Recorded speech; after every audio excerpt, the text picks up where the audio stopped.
Chères apprenantes, chers apprenants, bonjour. Je suis Boumchita Rizlan, professeure de français au cycle secondaire qualifiant. Lors de cette séance, je vais assurer une activité de production écrite, adressée aux élèves de la première année du baccalauréat.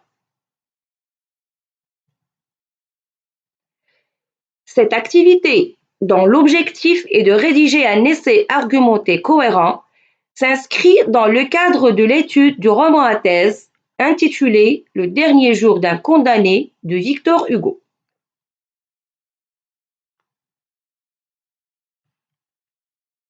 L'exercice consiste à développer la réflexion suivante.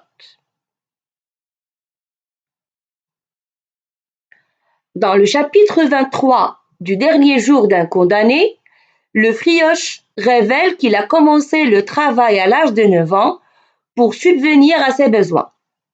De nos jours, et malgré la promotion qu'a connue les droits de l'homme, plus particulièrement ceux des enfants, cette image ne cesse de nous choquer et de susciter notre révolte. À votre tour, rédigez un texte argumentatif dans lequel vous dénoncerez l'exploitation des enfants dans le domaine du travail.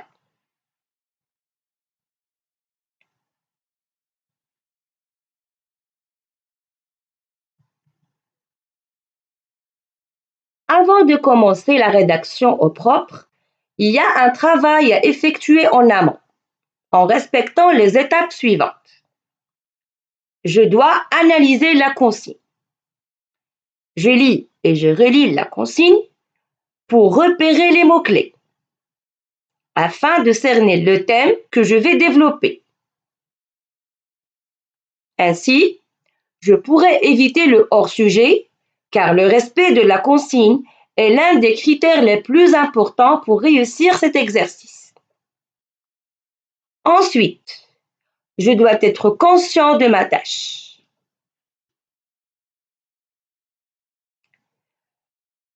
Je dois me poser la question suivante. Qu'est-ce qu'on me demande de faire? Là, on me demande bel et bien de rédiger un texte argumentatif. Donc, je vais argumenter et justifier. La dernière étape est aussi importante. Je dois être aussi conscient de mon but. Que dois-je argumenter? Alors, mon but est de dénoncer ou critiquer le travail des enfants, autrement dit, l'exploitation des mineurs.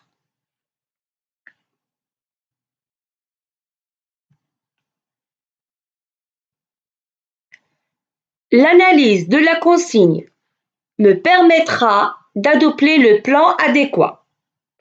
D'ailleurs, je sais d'emblée que je dois prendre position vis-à-vis de l'exploitation des mineurs.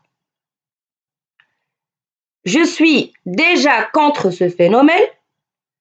Je n'ai pas besoin de confronter les avis, ni d'analyser les causes et les conséquences, ni de proposer des solutions.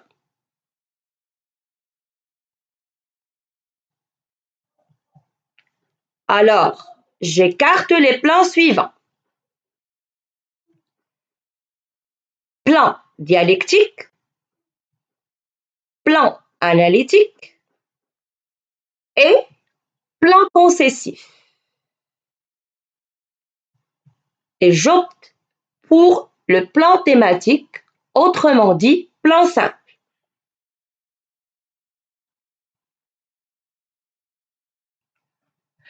Je saisis l'occasion pour vous rappeler brièvement les caractéristiques du plan thématique.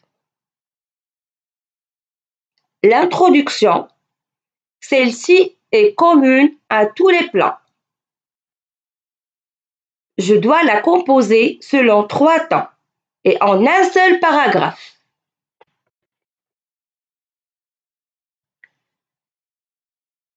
Amener le sujet, c'est-à-dire présenter le thème majeur de la réflexion, tout en essayant d'accrocher l'attention du correcteur.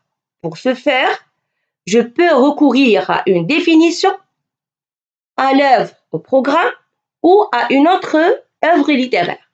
Par exemple, Je peux commencer, ou bien je peux dire, dans son poème intitulé Mélancolia, Victor Hugo dénonce le travail des enfants. Je peux aussi recourir à une citation, à un proverbe, etc.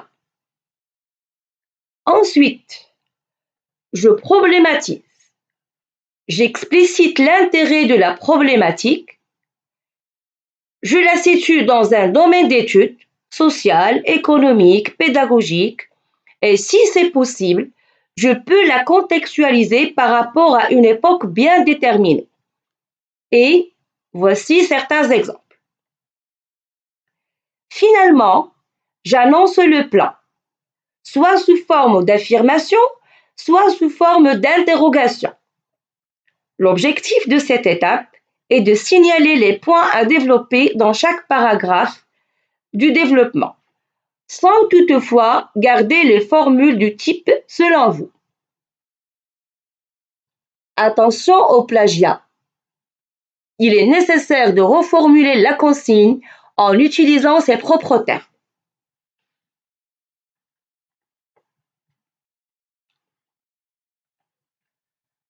Quant au développement, le plan thématique comprend 3 paragraphes. Dans chaque paragraphe, je dois avancer un argument, l'illustrer de justification et d'un exemple. Voilà la progression.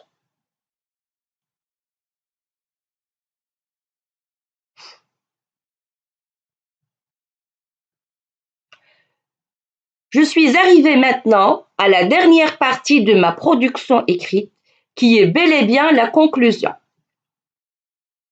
Là, je dois récapituler et élaborer le bilan sans reprendre ce qui a été démontré dans le développement. Attention, il ne s'agit en aucun cas de reprendre les mêmes arguments déjà cités dans le développement.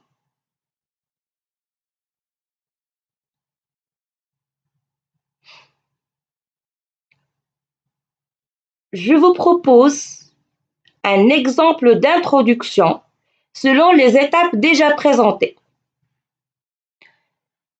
Bien sûr, par rapport à la consigne. L'exploitation des mineurs ou le travail des enfants est un phénomène épineux qui ne cesse de persister et de sévir au sein des sociétés sous-développées. N'est-il pas alors temps de réagir d'une main de fer pour éradiquer ce massacre?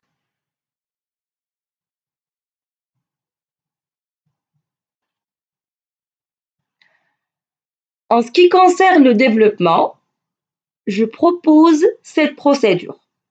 Un tableau qui pourrait m'aider à organiser mes idées et mes arguments.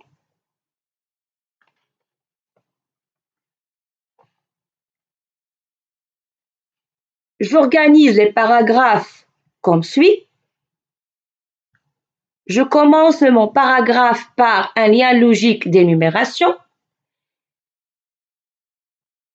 qui me permet d'introduire le premier argument.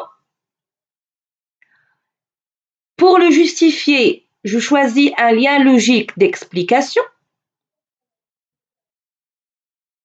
Et pour exemplifier, je choisis encore un lien logique d'exemplification. J'essaie d'élaborer des phrases complètes et de prêter attention à la logique de passation d'une idée à une autre au sein du même paragraphe. Et je veille à l'enchaînement et à la cohérence des paragraphes. Pour ce faire, je soigne le choix des liens logiques qui me permettraient de passer au paragraphe suivant jusqu'à la fin du développement.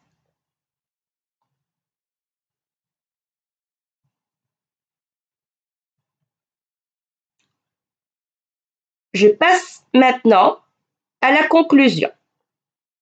En voici une proposition. À la lumière de ce qui précède, nous constatons que le travail des enfants est nuisible non seulement à la société, mais à toute l'humanité. Raison pour laquelle il faut l'abolir et infliger de lourdes peines à tous ceux qui le soutiennent encore.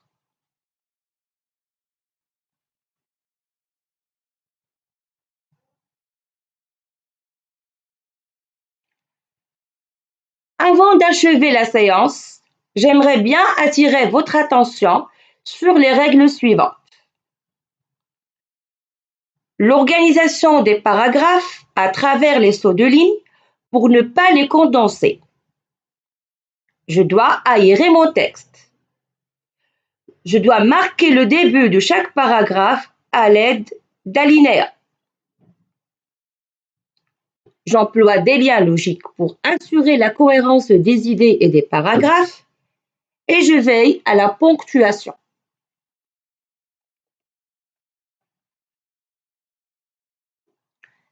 La séance est terminée. Merci pour votre attention.